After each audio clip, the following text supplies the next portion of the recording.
You mentioned the Toronto race. I mean, these municipal races, I mean, 30% turnout in some places. Yeah. Do you think that all the drama over the Toronto race has maybe kindled some interest in the lowest level of political hierarchy that might be helpful, or is it trivializing municipal politics? I think the Toronto race, it's a very good question. I think the Toronto race and what's happened in Toronto probably will resonate here, but not to the extent that I think the question was suggesting. I think what's going to resonate more is that people have had, and I say this listen, with the greatest of humility, so I'm not trying to take any credit here, but people have had 11 years now of experiencing a city grow, experiencing a city progress, make progress and progress forward, experiencing, reduction in debt, experiencing 6 years of tax freezes, significant investment, and an economic turnaround against the backdrop of one of the cruelest economic recessions that we've encountered.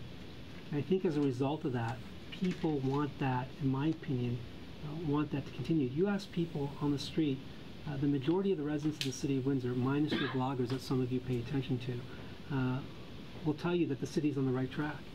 And that's evidenced by 3 terms of myself and other councillors standing on our record getting elected. So I think if anything, the Toronto race is in the back of the minds of some, but I think most people are going to want to go to the ballot box and ask themselves, do we want to continue? Do we want to move forward and continue with what we've enjoyed for the past several years?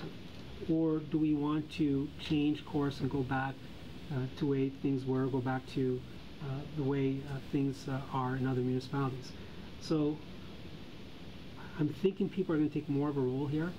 Given the front runners in the mayor's race, I think that really is going to be front and center.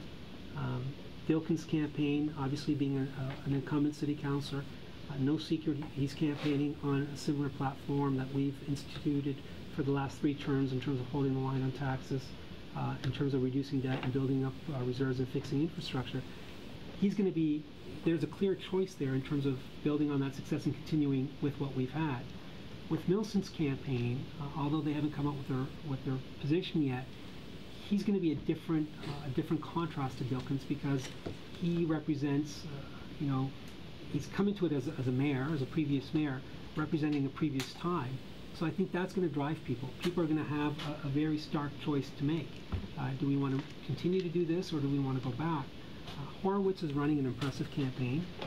I think he's out there. I don't know what his message is yet, so he's going to be the wild card in terms of seeing how he plays out. But I think the driver here, when people go to the ballot box, is going to be, do you want to maintain what we've enjoyed for the last 11 years, or do you want to change that and go back the way things used to be? So the Toronto campaign's there. People are aware of it, but I don't think that reality soaks in or sinks in, Chris, until you actually have to live it, if you understand what I mean, right? So I don't think people probably think, well, that'll never happen here until a candidate's elected where it happens here. But I think given your mayors, those that are listed for mayor and the contenders in the mayor, and the mayor seat will drive that.